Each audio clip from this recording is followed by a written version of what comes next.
they're kind of separated into four groups of three. So we have group one being Bartholomew, James, and Andrew, group two being Judas, Peter, and John, and so on and so forth.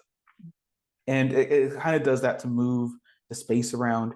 I can't speak as well about the artistic reasons of it, but it clumps them together and masterfully uses the space well. So group one, Bartholomew, James, Andrew are really reacting to Jesus, saying, "Lord, is it I? Like, is it me? Am I the one that's going to betray you?" Uh, and their hands are really expressing their emotion. Group two, which is my favorite because there's so much going on here, is Judas, Peter, and John. So John kind of has his hands together. And that's supposed to represent sorrow. I think John is depicted in the painting across the hall from him in that same pose. So we see John kind of sitting there in sorrow. Uh, John, John, John the Baptist, his cousin, or a John the different, Baptist. No, this is different John. different John. Okay. Yeah.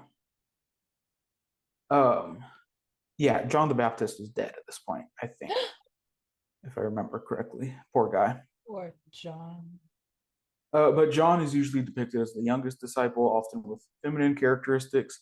People love to go into conspiracy theories with Da Vinci, and for some reason, and so I often say that this John is a woman. I don't think that's the case. John is just the youngest disciple traditionally, and is often portrayed with some more feminine characteristics because of his youth. Um, and we often see John leaning up against Jesus because in the Gospel of John, it tells of John laying up against Jesus like that. So we have John's head on Jesus's chest, but kind of the opposite is happening here. John is kind of leaning away from Jesus, which is a nice deviation from what would traditionally be expected.